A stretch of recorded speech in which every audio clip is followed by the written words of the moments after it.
Hi, everyone. This is Be Heard, Empowering Women. If I look a little bit curious, it's because my Zoom has done things I didn't ask it to do. But we'll get through this. And today I found someone I find has an interesting topics plural, that we're going to talk about. Our guest is Tiffany O'Hearn. Did I say that right? You sure did. Oh, I'm so good. I'm so good at names. An energetic healer who incorporates various modalities, including thought field therapy, Hmm. also tapping. You might know tapping better, as that is called. And her journey is unbelievable because she knew early on that she was unique since childhood. And she sensed that life was more than met the eye. And Tiffany, your work involves guiding clients through clearing their programs, decisions, traumas from this life, a past one, through tapping and other healing modalities. Is that correct? It Right. sure is. Well, say Thank you. hello. Say hello to everybody. Yeah, thank you so much for having me. I really appreciate, the time and space that we have here. And I hope that, it's filled with love and learning and everything that it's meant to be. So thank you so much for having me, Mimi, and thank you to all the beautiful guests. Thank you. Oh, you're welcome. And I always try to have my space be filled with love and all that. That's why I try not to go to family reunions. I hear you. A little humor. So I've had trauma in my life, and people have different definitions of what they consider to be a trauma. Um, I had an alcoholic father, so of course, dysfunctional family thing, and abusive husbands, that kind of thing. And I did a lot of work on myself. Okay. And a lot of that is in my book, Raised by Wolves, Trapped by Demons. The wolves were my parents because they wanted us to stay home and work and give them money forever. And the demons were the men, tell you, from the frying pan into the fire. And then Mm. how I found my way on a different path and had the life I have today. So if there's hope for me, there's hope for you. Not you personally, I mean our audience. So when it comes to traumas, all right, what type of experience do you think falls under that category? It's such a beautiful question because so much about traumas, I think, is a little confused or confusing in this world, right? We have so much at our disposal.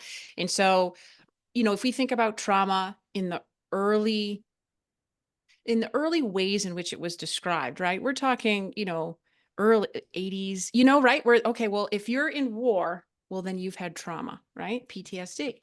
And so it almost kind of diluged so much of what we experience, right? And so things that make us feel bad and don't make us feel good, to me, are traumas in varying degrees. And sometimes something pretty benign, right? So I mean, you tell me something and I go, yeah, okay. And you're like, you're really shook by whatever this incident was, right? And so we can't always determine, right, what a trauma is for somebody else, you Yes, know?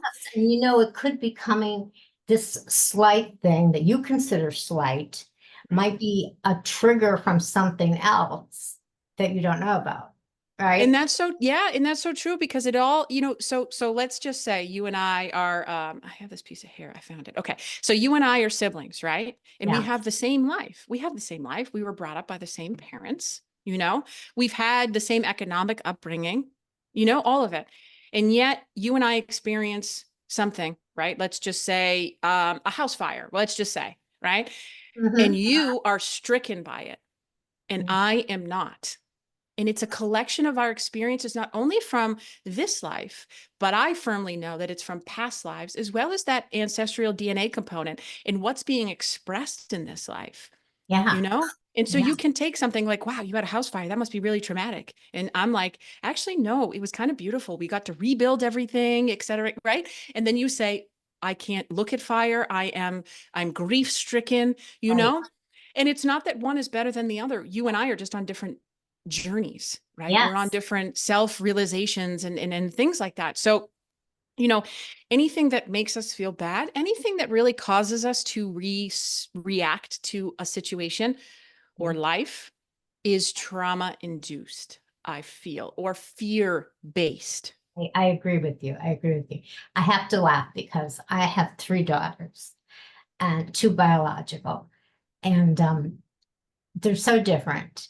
And the one day, the one daughter like said something that sounded like she had this horrible childhood, which I did drink when she was younger. I stopped when she was a teenager, and I'm sober 33, 33 years. Yeah, I don't even keep track anymore. And I said something to the other daughter, and she said, Mommy, we grew up in the same house. I have very happy childhood memories. So I'm thinking there's an example of what you just said. But whatever happened for her that I don't even know about, something is there that she needs to deal with. And she is, which is great. Um, so you mentioned the past life traumas. And I'm recently researching star seeds. Do you know what star seed people, that theory? I do. Yeah, and I'm very interested in it. In fact, I'm going to write my next book using that theory and interweaving it into my medical history. Beautiful. Yeah, it's called Anatomy of an Alien Wow.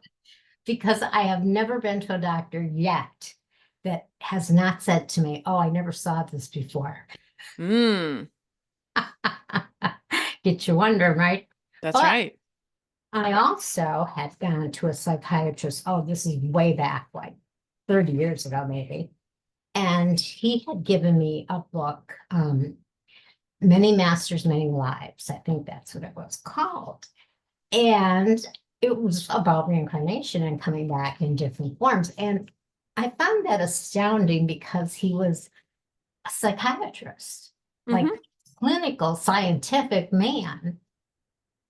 But that, oh my heavens, there you I'm go. I'm literally reading another one right now. Oh my gosh. Oh, I can't believe the coincidences here. Well, it's no Of course coincidence. you can. Of course It's you can. synchronicity. I That's get it. right. But yeah, so I really am looking into things like that because my outlook on life is that this isn't all there is. I really don't believe that. So anyway, let's get back to our topic. But those past life traumas, if you can wrap your mind around the fact, because nobody knows what happens after you die, nobody really knows. Um, it is possible that you come back. I always say you come back till you get it right. Right. And what's the definition of right? That's something we don't know. We You don't. know? No, we don't know.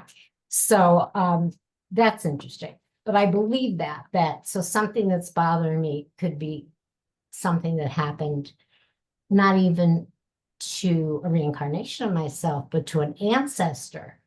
My second book I wrote was about the Irish because my father was adopted, and after he died, I did DNA, and he was lied to.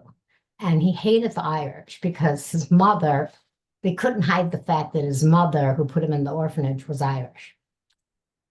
And I did the DNA and it came back.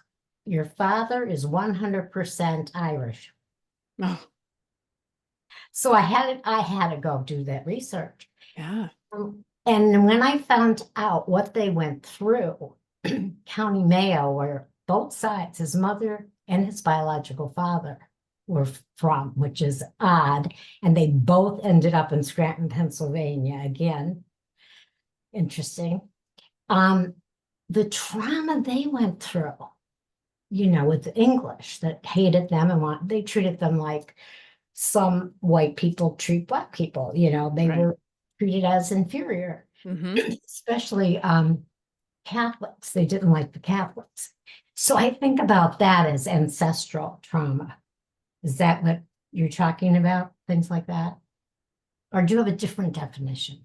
So yes, yes, it is kind of the same, when we look at, because we in this physical body, right? We have our DNA. And some of the energies are expressed in this lifetime and some of them are not. And so oftentimes when I'm working with clients, we work on all three levels. We work on the past, the ancestral DNA, as well as the current life, because it's generally a culmination of them, right? I do think that past lives, I'm starting to really know that they play a little bit more, you know, and with ancestral trauma, they're expressed within our genes, within our DNA. So we go back to the siblings. And so let's say again, maybe you in that fire are more impacted by the fire from a previous ancestral experience that is being expressed for you. Sometimes it can really happen with money too, right? So if you're looking and you say, well, I can't understand why I can't keep money, it could be because your ancestors however many lives ago lost a tremendous amount of money. And so all of that can kind of play in our current existence. We just don't know which is being expressed, energetically within our DNA. And Right. so, for me, one of the most important exercises I feel is to be super curious about what your fears are, because fears are beautiful little messages that we often shy away from. But the same thing is true. You've never lost a child and yet you're stricken with the thought of losing a child. Well, you've never experienced it in this life. Why is it so traumatic for you? Well, we can look at past lives and ancestral trauma, and I can almost guarantee they're going to be in both of those places. Well, let's go at it this way. Excuse my voice. Physical characteristics are handed down from Hmm. generation to generation, right? I mean, so why not memories? Unconsciously or not, they keep getting passed along and they get foggier and foggier, but they're there. So that would be one way to look at it. That Hmm. seems reasonable. I'm sorry. I don't like to have to cough. Having problems with our allergies today. Yeah. So yeah, I could really do a whole episode on the ancestor thing, but I want to keep it more in the here and now. So, what exactly is energy? When you think of energy, and how does our thought field interact with it? Everything is energy, right? We are all energy. The ability for us to have this conversation is energy. And energy is something that we know it exists. We know it's there. No one can really understand it. And our thoughts are all energy. And so what we think, right? The mind, whatever the mind of man can believe, it can achieve. So we can think of it that way.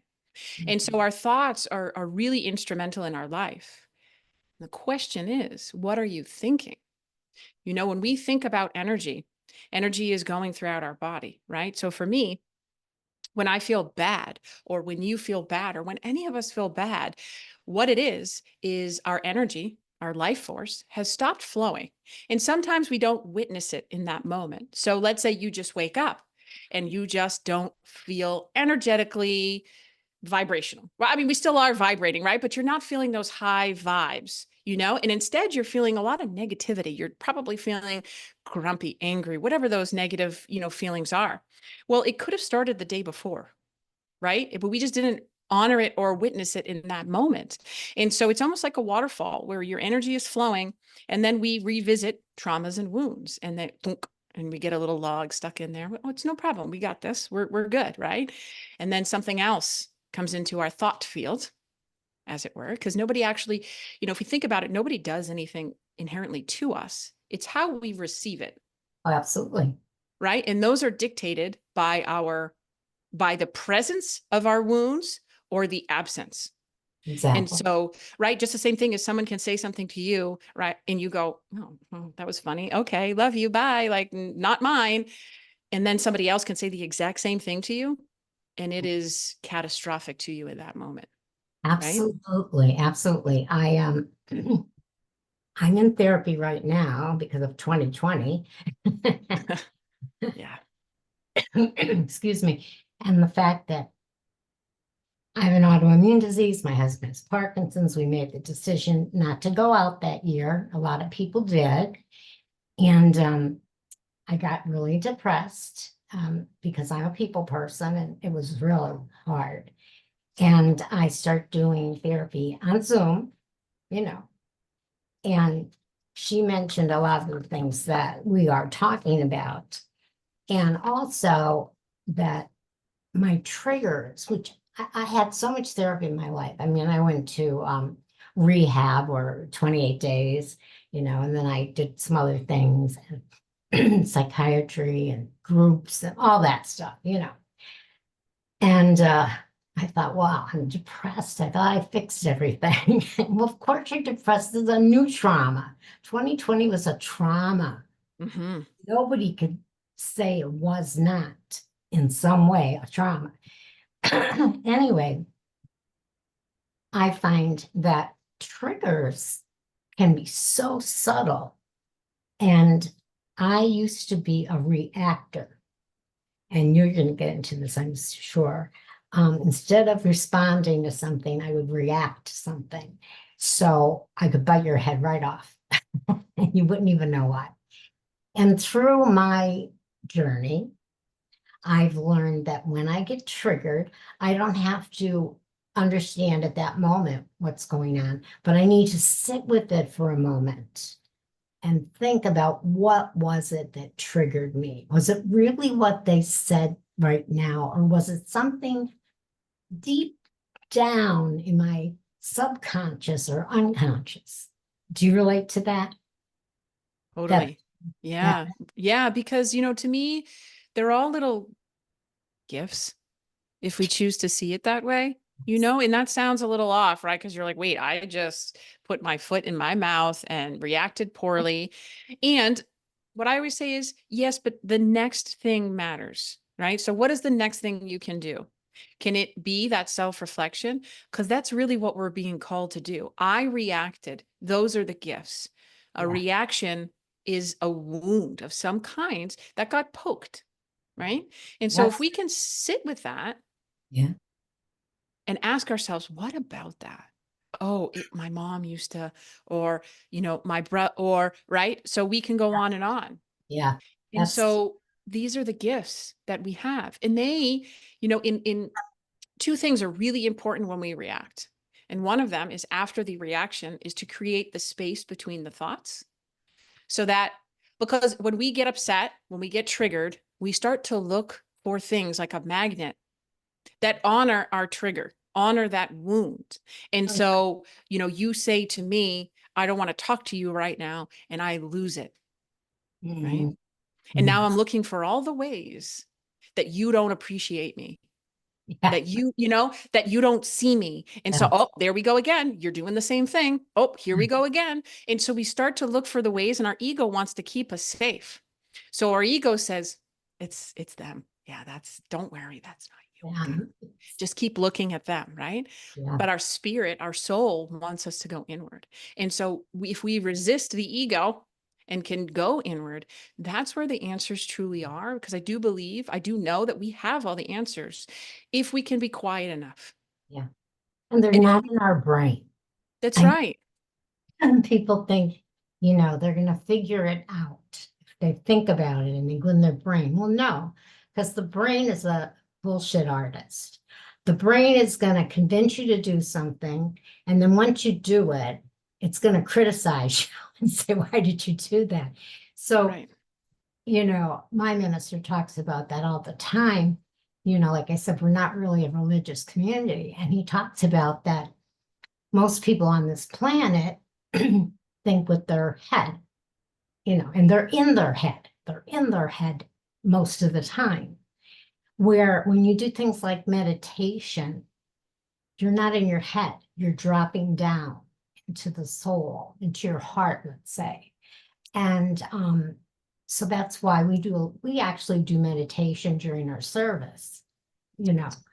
Yeah, it is beautiful because even if it's 70 people, 75 people, for that few minutes of quiet and dropping from your head into your heart, you're sending out positive vibes times the 75 people that are doing it.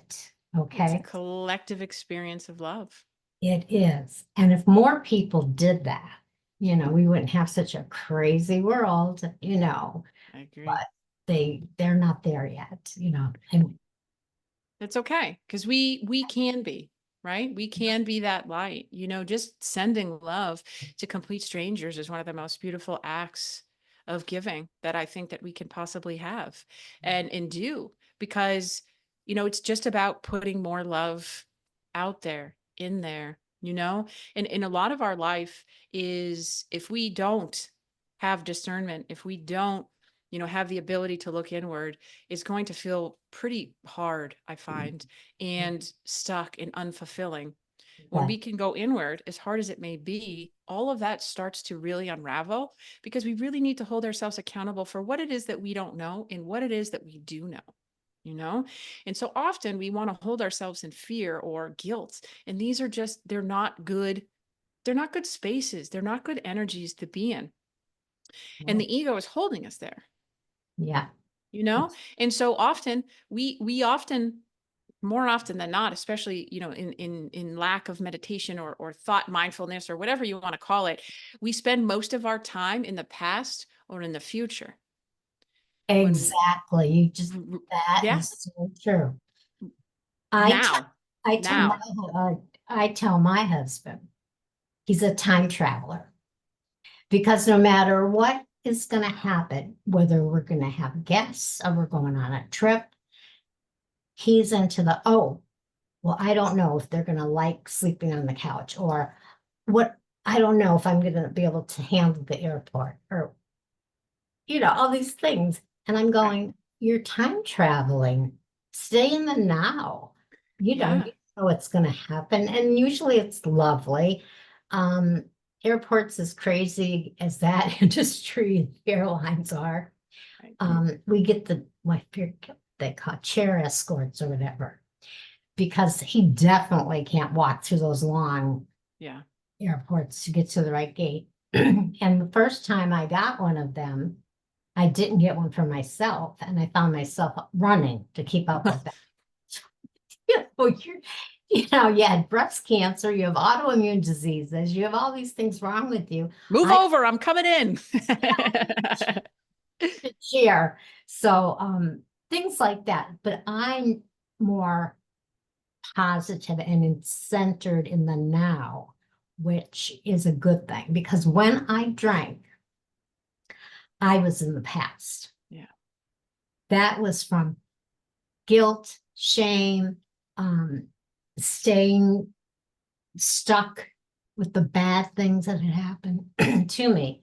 So, first of all, I had to clear my mind by getting sober. And then once I got sober, then I start delving into then was self-improvement, but it's really about self-education, finding out who I was, hmm. and what my purpose was. Does that sound right to you? The more that we can not distance ourselves from ourselves, the more fulfilling our life can be. Again, it goes back to all of the answers, and it also goes back to when we are not able to sit in our life as it is, you know, whether we're expressing it through drugs and alcohol. And I say that with so much love and compassion because it's not a choice. It's not that choice that we feel we have in that moment. And we can, you know, and it requires us to see ourselves in love and know that we are enough. And to get there, right, I want to honor the fact that while what I'm saying is incredibly easy, it's not simple. Oh, And so it takes some work. And so I'm still working. You know what I mean? It just doesn't come from, right? We're all still here. We are doing our very best Yeah. to be the highest version of ourselves. And each experience is another stone with which we get to pave.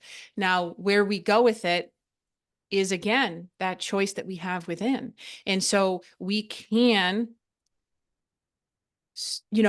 be able to stop that flow, Mhm. because often, again, we're talking about it being very ego and fear based. Well, what I always say is ask yourself a question, and you can start very basic. What do I want for dinner? Right? It's a pretty basic question. What's my favorite color? And that very first answer, that's the answer, because that's your intuition. The second answer is the ego.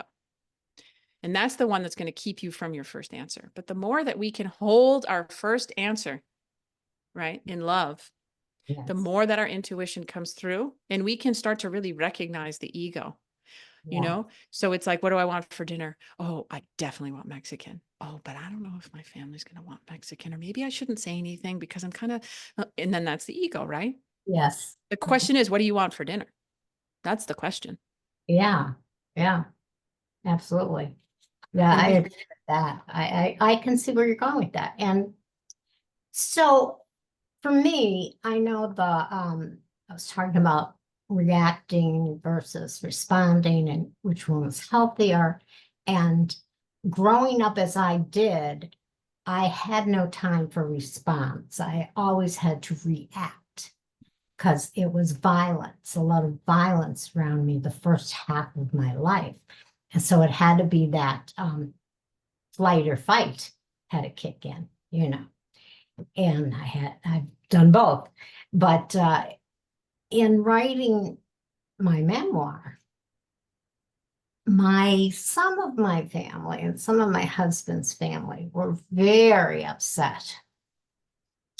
And it reminds me of when I was a child, and my parents would say, "What happens in this house stays in this house," right? yeah, And people that knew me as a young girl never knew what was going on in my house. I presented myself to the world in a different way, not like a terrified child, which somebody would save her. And but the hundreds of women that I have heard from who have read my book have said how much it helped them and gave them hope, because there's a lot of women in abusive relationships that just they don't know how to get out. And there's a lot of people that are in addiction, and maybe they want to stop, but they just don't know how. So by addressing those things, and I don't leave anything out, it shows people that, oh my God, if she could survive all that, I can survive this, right? So getting to my point about your purpose in life, that was my purpose, I think. My mission was to educate people that there are other things besides what your mind is telling you. Don't believe everything in your head, you know, delve into the soul and discover, and don't be afraid. And some people are afraid yeah, to discover, they right? are. And that just might be their journey, through this life, but it's also what we consume too, I think, is really important. What we consume around us, and being really intentional to that, because there's going to be a place, right? If someone's listening to this podcast right now, there's something here for them. I don't know what it is. You don't know what it is, but there's some message. And so that message could be, right? Be intentional. Stop living your life unintentionally. When we live our lives unintentionally, we go, oh, I don't know why this keeps happening to me. Wow, this really stinks. I don't know why. And I'm not mocking it, right? I'm saying it in a way with which we can identify and feel that, because I've been there too. Why does this keep happening to me? Well, we are the creator. We are the creator of our experiences and our life. And so there's a duality with each experience. In for every experience, we can ask ourselves, where's the divinity in this particular situation? Because we inherently, we see bad things all the time. We see it on the news, on the TV, it's everywhere. Okay. So how do we feel about it? is different from how the world feels about it because it's happening to us. And so if we can ask ourselves that very hard question at first, this is a hard situation. Please show me the divinity in this because there is beauty in it. Most often, I find that the beauty is the lesson. And what are you here to learn from that? And Exactly. when we can sit in that, that's where we can start to really cultivate and evolve that wisdom. Because again, wisdom, I feel, comes from our past lives, right? But, you pick up, we see people all the time who can pick up a guitar and strum the most beautiful melodies and go, oh, wow, didn't know I could do that. Or all of a sudden speak a different language that they didn't know, or paint artistry, right? That's one of the most, for me, the most significant ones. When somebody can take something, Yeah. here's this piece of paper, and now it creates this exact scene behind, or, my sister's an artist and I often look at her work and I go, you've never seen that. How do you know how to paint that? Right? Because Yeah. she has. Yeah. She has. My good friend of mine, she's a little older than me. And when I told her the therapist has me writing this book, and I'm enjoying it. And I think I'm going to try to publish it. And she said to me, well, maybe you should go take some writing courses. And I said to her, this is going to sound so cocky and obnoxious. I said, Hemingway didn't take writing courses. F. Scott Fitzgerald took writing No. courses. I said, either you're a writer or you're not. Now, I really felt that from deep inside of me that what I said was true, not because I was super intelligent or anything, but I just felt like if words are flowing, I don't want somebody to tell me use a different word or, that kind of thing.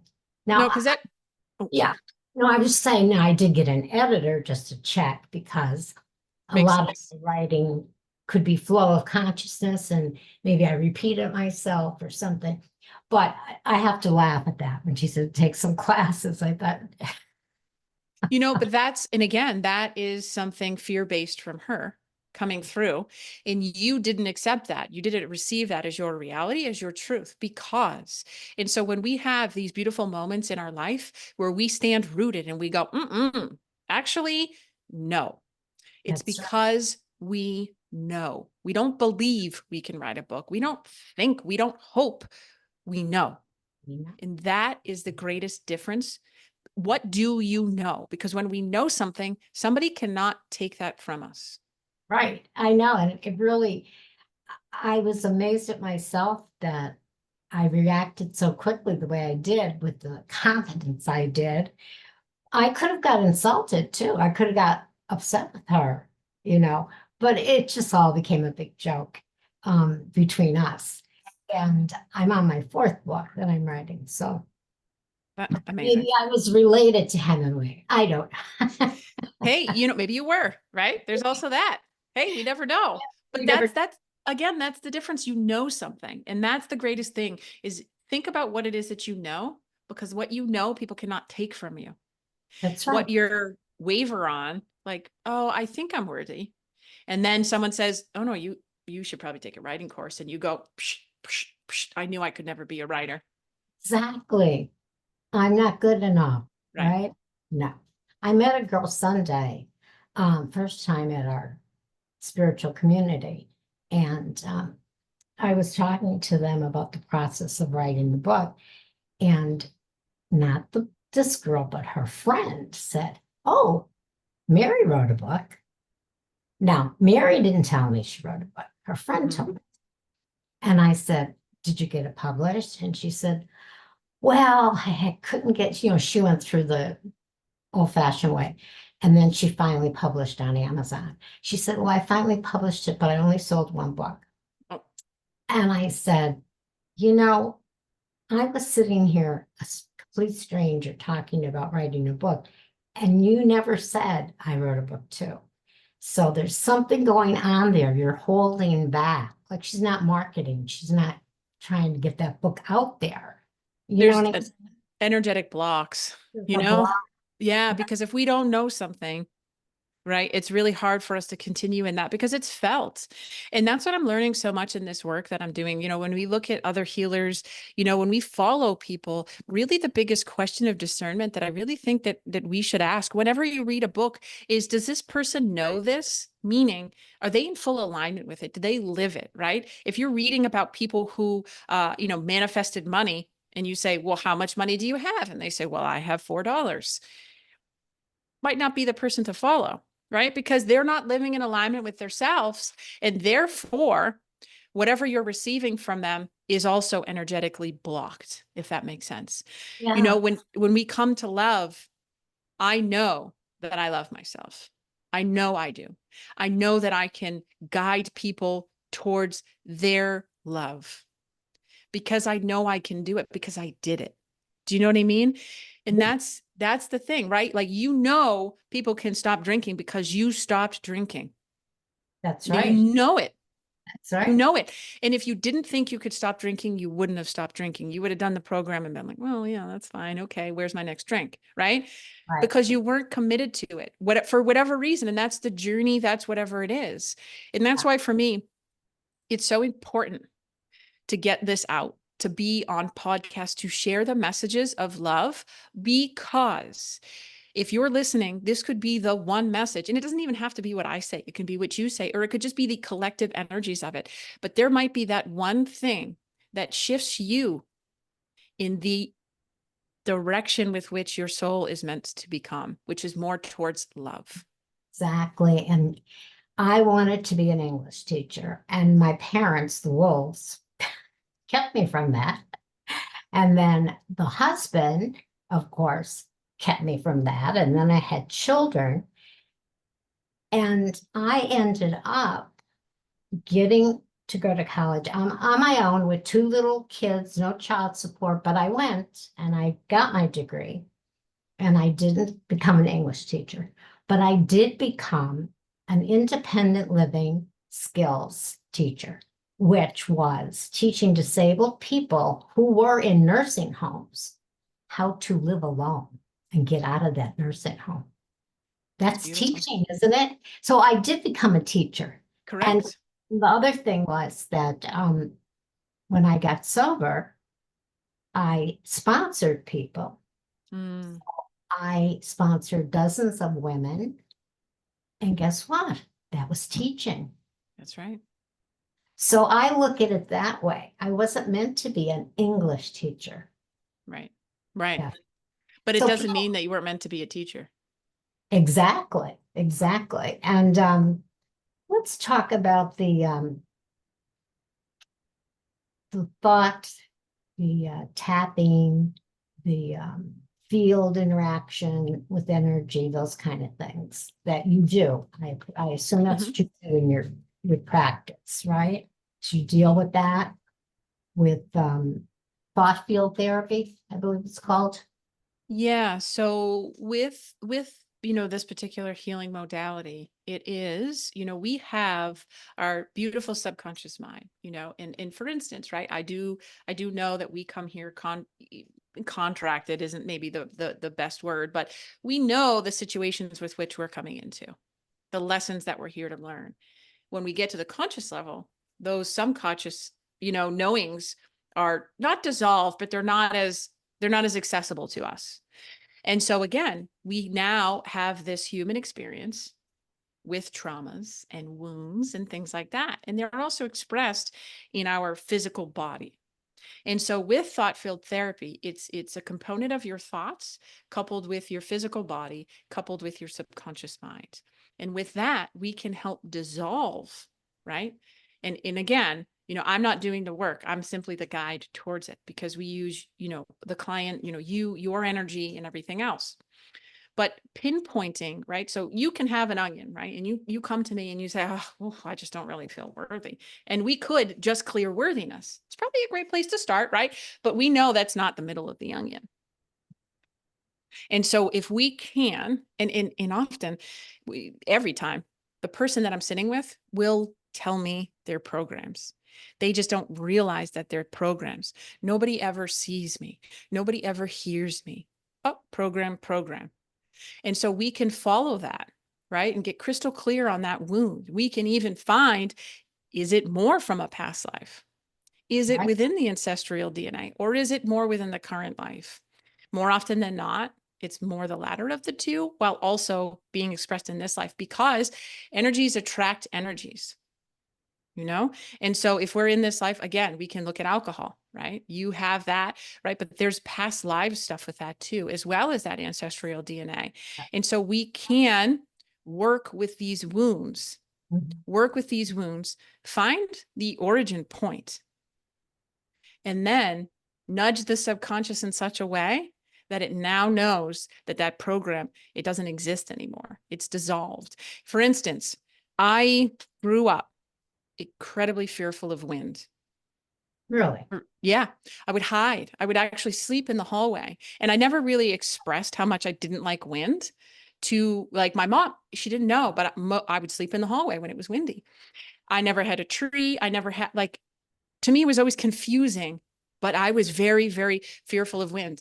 Even in my adult life, I got a sound machine so I wouldn't hear the wind in my sleep. Mm. And so we moved to a house and we are engulfed in trees. Now, if you know anything about me, I love the trees. Oh, But what about the wind? And so I do a lot of hiking on the Appalachian Trail. And so I worked really hard, devoted myself to clearing these energies of the wind, right? And again, past life, ancestral, not so much in this current life. And so I was in the wind, excuse me. Yeah, I was in the wind this past weekend. I had taken a 4-day backpacking trip, and we were on the last day, and it was incredibly windy at night. And I'm in my hammock and I'm by myself, right? There's 2 other people with us, but I'm by myself and I'm in the wind and I'm going, yes, yes. I was zero fear. I was only at peace, and I was a witness to the wind. Right. And well, gosh, if a tree falls, if this and that, and it's like, nothing I'm just here. I am exactly. here Right. enjoying this beautiful moment. And that's where I know the subconscious has shifted in such a way that there's no fear. There's no fear there anymore. Instead, there was just peace. That's it, just peace. I came home on Monday and I was standing here where I am, and right to my right is a window, and there's a forest of trees, and we got a wicked storm. And I mean, the leaves were coming upwards. You could see branches. It was like, we're in the middle. It felt like a microburst was literally happening outside the window. And I went, oh, that's really beautiful, actually. Okay. Yeah. No fear. I'm telling you, before I would have been in the basement. I would have been, who knows where I would have been, but it wouldn't have been peacefully looking out the window, awaiting my next call. And Exactly. so I share this because we all have that capacity to release these energies, so that the dense energy of wind, that every time the wind would come, it would just bubble up, it would block all these channels, my energy would stop flowing, and I would just be committed to this fear of wind. And then I clear it. You find the program and you clear it. Now they're just energies. Yeah. And now we can look at that with peace. And so you can take any of these wounds. Something I often ask my clients to do, or even just people in talking, when they ask me what I do, I say, what's your pet peeve, right? What's your pet? Well, I don't like when people don't put the toilet paper roll. Okay. Why? Yeah. Why? Right. Why? Because I feel disrespected. Yeah. There's the program. Yeah. There's Yeah. the program. That person who didn't put the toilet paper on wasn't like, oh, Susan, can't wait. Can't wait to show Upsets you you. how much I don't respect you. Yeah, Right. exactly. Yeah. So again, it's so true. Um, you know, you have to create your own life. You are in charge of that. And when you're young and growing up, of course you don't think that, believe that, or are taught that. Your parents, they're the boss, and they let you know, your fate is in my hands, at least in my case. And that has changed my ancestral line, my legacy, because my children grew up differently than I was brought up. My children were taught things that I wish I had been taught. 2 of them are in the psychology field as counselors, and they practice mindfulness and meditation, and all my girls went to college, and my one daughter, I said to her, when did you realize that you were going to go to college? And she said, Mom, since I was 2 years old, you drilled it into my head. You will go to college, because that was something I was denied, you know. But uh, it's amazing. Now, the kids today, I think there's a whole different thing going on with them, but I have to realize what has transpired in the last 100 years that really had an immense effect on the world and how people think, you know. But you can only work on one person at a time. It starts with yourself. You have to work on yourself first before you can help anybody else. Yeah. You know, my daughter, I have an 8-year-old, and, you know, I knew even prior to having her, I was intentional with it. And what kind of a mom did I want to be? Because I know that I can't actually change her, nor do I want to, but I can guide. And so I'll guide. I'll guide. I'll show her. I'll model for her what I feel is the most important thing, which is always from love. And so she said to me, and she said with my partner too, and she's like, "Who do you love the most, Mama?" And I was like, "Well, this is a trap, right?" And Yeah. so I'm like, I'm sitting there and I'm like, "Well," and I know it's her, right? But I'm trying to be sensitive. And so my partner says, "Well, honey, it's you." And I said, "Yeah, it is you." And she's like, "It's not, Mama." And I was like, "It's not?" And she's like, "It's you." Oh, how wonderful. How insightful. She's a tremendous individual and has lived many lives, and I honor that for her so deeply. And so I knew that, right? But in that moment, I thought I was being asked a different question, and it just filled me with such love, because she's right, and she's eight That's 8 years old.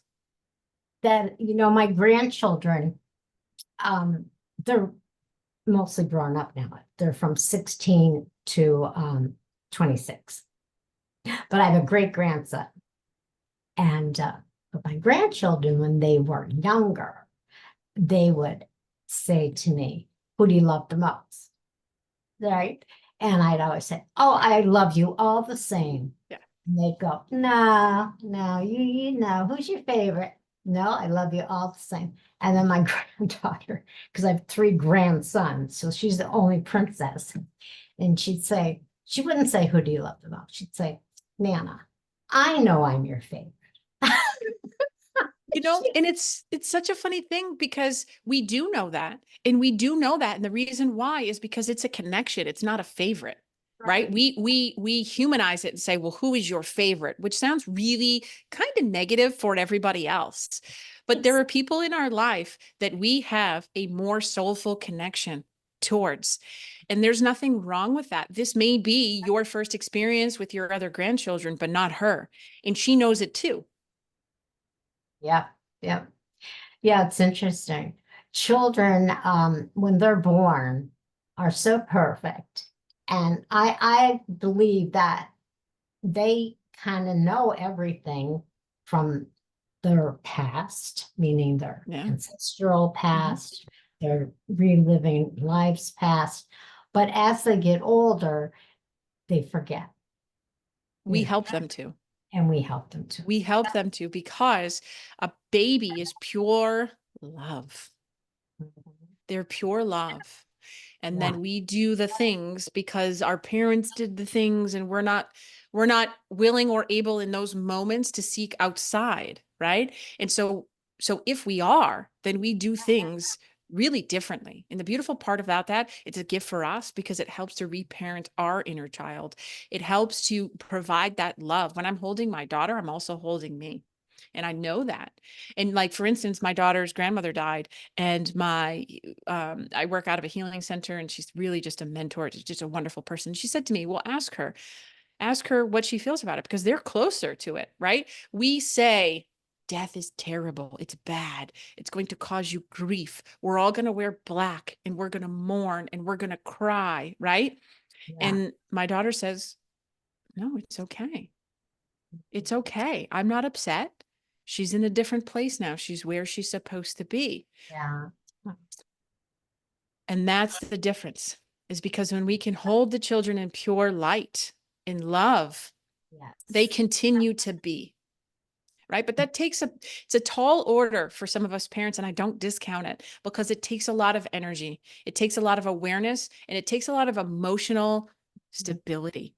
Mm-hmm. Two of my grandchildren, their father died when they were 4 and 5 years old. Four So, and five. Yeah. It was a drug overdose. It was sad, tragic. And we had them in the car. And we had been somewhere where they had balloons and we had bought them balloons. And I had tied them to their wrist, which you do with children, or else the yeah. balloon is gone. We're driving along, and my granddaughter had opened the car window and let her balloon fly out the window. And I went, "Why did you do that?" And she said, "I'm sending it to Daddy." I know, right? So, I mean, and she wasn't sad. No, She was like, "I'm giving him a gift. I'm sending it to Daddy." Oh, like I'll never forget that. But they're pure because their lens hasn't been clouded yet, and we're the camera and we're filming, and we're also the director, the producer, the actor. We're doing everything on this, right? right. And unfortunately, sometimes all we need to do is clean that lens that we're Yeah. looking through. Because And they're here that's, to teach us too. yes, I believe that too. So healing past life traumas, um, you can you feel or remember a past life or have some kind of a sense that you had a past life? I do. I think, well, it also, some people are going to be more in tune to it than others. And I think it depends on how open you are to it, right? So if I say to you, oh yeah, you've lived 4 past lives, it with this person or whatever the case may be, and you go, no, I haven't. Well, then we might be a little, might be a little Yeah, stuck there because you're yeah, not open to it. So, it does take some level of healing, I do feel, in order for us to really kind of establish that, though there are people who can, and I don't want to discount that. yeah. Uh, but we have, I mean, just today I was doing some clearings on some past life that came up to me, and I saw a picture of my aunt's birthday was yesterday, and she sent me a picture of her son in the water, and the water was real choppy. And I was like, oh my goodness, why is he out there? That seems so unsafe. And I Mm, was like, hmm. And then I had this image of me floating in water and bobbing along the waves and drowning. mm, Gift, the gift. And so I cleared that fear of water, right? And so yes. now the more that I go, because there is past life regressions, which is, in a hypnotic state, Yeah. but I also know that the work that I do can really help bring that up. I mean, I had a mentor of mine helping me clear something with an ex, and it was, I don't want to, the moment, the vision was traumatic, but not at the same time, because it was an ability to look above it and say, well, not anymore. Like, we're done with that. We don't need to hold those energies anymore. And so, and here's one. This one's kind of wild, but I live in a house that was built in the 1700s, and I've lived here before. Okay. Yeah. you know? And I know And that because I have images of it. yeah, and you have images and you know, before we run out of time, let's talk about tapping. That's a modality that you use. And I find it very helpful when I am feeling stress. That's when I like to use when I'm feeling stressed or I'm in a situation which I know I can't control, but it's making me very uncomfortable. Mhm. So, what is your involvement and your thoughts with that? Again, when we're looking to create space, that's what tapping can do for us, because it's calming down our nervous system. It's calming down the energetic vibration of whatever it is. I mean, just the simple act of doing this.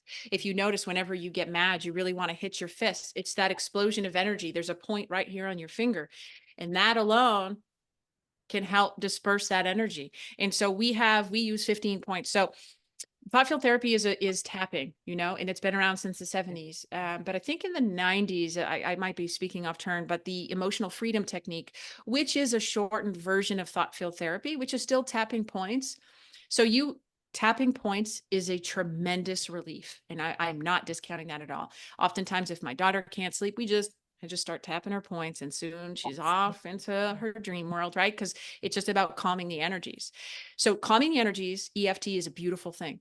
Clearing Yes. trauma, that might not be my go-to, because again, I'm going to use your energies for your trauma. I'm not going to use mine. And I also have to be fairly trauma free for whatever it is you're experiencing. So if you say I have a drunk alcoholic father, if I've had one, I need to be cleared from that, or I simply can't help you. I was working with my mentor who taught me how to do this, and we had a mutual friend that we both knew. Now this is 25 years later, right? And so I say, can you help me with this? And he says, no, I haven't revisited that since we were in high school. That was my first girlfriend, and she had passed. And so I said, huh, interesting. And so we had to cut the session because he hadn't dealt with that. And it was really key for me to kind of witness in that too.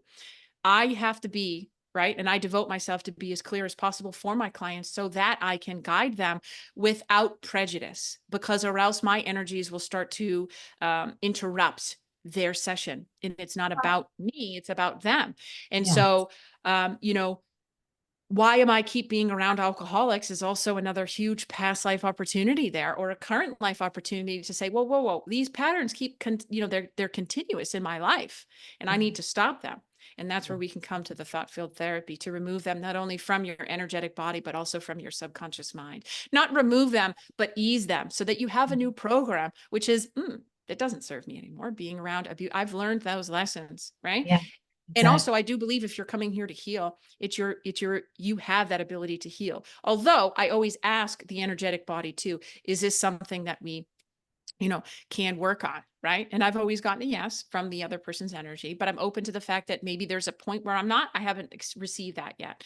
Because I do also know that, like, if you're here, there's a reason for this exchange.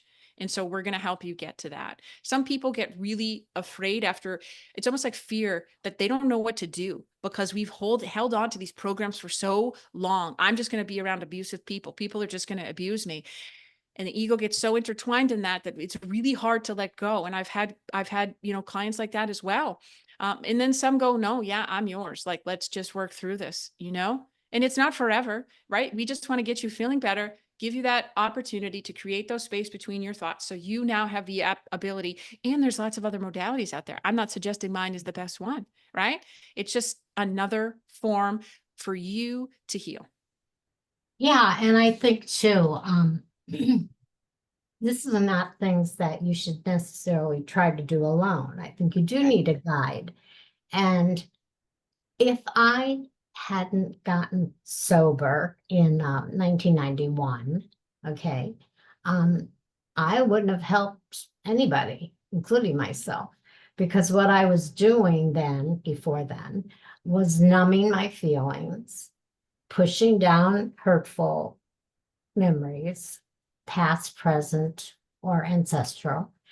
And so I didn't have a clear mind or a clear heart, you know. And so that was a gift that I became depressed enough to not even want, I didn't even think I was going to stop drinking, but I knew something had to change. And when I went to the rehab, I did not even realize what a rehab was. Interesting. Yeah. Thought I was just gonna, they used to call it drying out. Mm. You're just gonna, Hmm. you know, and I woke up fast that that's not the program there. Right. But once, and I had to be medically detoxed, it's very toxic. So once they medically detoxed me and my mind came back to a sense of reality and was open, then I started exploring through psychotherapy, through other types of support groups, through reading, through other people. I would have been stuck for my whole life if I didn't take that first step. And that's really important. And it doesn't have to be drinking. It could be whatever it is. It could be whatever that holding back your authentic self is a way to think about it. What's holding you back from being your authentic self? Is it your parents? Is it abusive spouse? Is it your own thoughts of negative self-worth, you know, but it's a blessing. It's a blessing. So to say, oh, Mimi, she went to rehab. Oh my heavens, how terrible, how awful for her family. No, it was How a beautiful. thing. It was my kids helped me pack. They were thrilled. And that's such a gift, not only, for others around us, but also for our children, is to hold ourselves accountable and heal from them. Because what does that show? That we don't have to just stay. We don't have to just be, that we have, again, the creator. We are the creator of our lives. And that's, again, another gift you get to give. That's it. And the common obstacles that prevent us from doing that, connecting with our higher selves, are things that we were talking about and like I just listed. Right. And so it's about putting yourself first. And I do remember that my one marriage that was very horrible. And I kept taking him back, taking him back, taking him out, taking him back. And then one day I had this just revelation that how can I love anybody if I don't love myself? I have to love myself first. I have to put myself before him. I don't care if you're sorry. Your behavior is not acceptable and is certainly not beneficial for me or my children. And that was a turning point. I still had many rocky paths to go down, but I see that as a big, big turning. Yeah. For sure. So you do your sessions in person, online? Both. Yeah, I work out of a healing center in Connecticut. And Okay. I also do them online, and I do group healings, and I have my own podcast. And so it's really just about getting out there for me and Mhm. sharing that message that Yeah. you are enough, that Yeah. you can change your life. And again, so many people, we see it all the time where people can, go to rallies and be convinced of whatever it is. Well, I'm not going to rally and I'm not trying to convince, but what I know is that maybe that's that one thing that invites you to Yeah. start that inner exploration. I'm here. If you feel drawn, I am here. Right. And if not, Yeah. answer the call because you're being called. Yeah. You are What's being called. what's your podcast called? The Alchemy of Abundance. Oh, I love that. Okay. Yes. And I'll email you because I want you on my Please. show if that's okay. Oh, I would love to be on your show. Yeah. Yeah. I'm going to send you the digital copy of my first book, and you could Thank read you. that. And then Wow. you could in that book find a few topics. Yeah, Again, absolutely. That's a great idea. Thank you. and I'll end this sort of with a kind of a joke. I think it's funny. I have a therapist. I see her every 2 weeks. And the one day, she had bought my book and she read my book and she came to my first book signing, which was awesome because we hadn't met. We were on Zoom. And so the one day she asked me a question and I said, you read the book, you know the answer. You have the insight. I said, I shouldn't even have to pay you because you already know everything. Right. Right. Just send me what to do. No. No, she's very good. She's very good.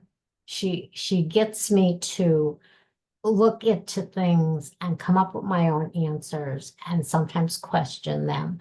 But no, we fit. Yeah. We fit as a team. Yeah. That's beautiful. The team. Well, it was wonderful talking to you, Tiffany. Likewise. Whoa. I So, know. yeah, everybody, I'm going to have in the show notes, I'm going to have all of Tiffany's information, and I'm certainly going to hook up. And I don't mean it the way the kids mean it. Yeah, right. No confusion. That's okay. Thank you so much for being on the show. Really Thank appreciate you so much for having me, and thank you to the listeners. And just remember, you are enough, and you have so much love within you, and so much love to give. And so, just connect to that big, beautiful heart you have. it. Yeah. And I'm going to have you back again because Beautiful. you're wonderful. Oh, And thank you so I'd love to be much. on your show. So thanks again. And everybody listen to what Tiffany and I are telling you. It's about Please. you, and the world is for you. Life is for you, not against you. All right. Bye-bye, everybody.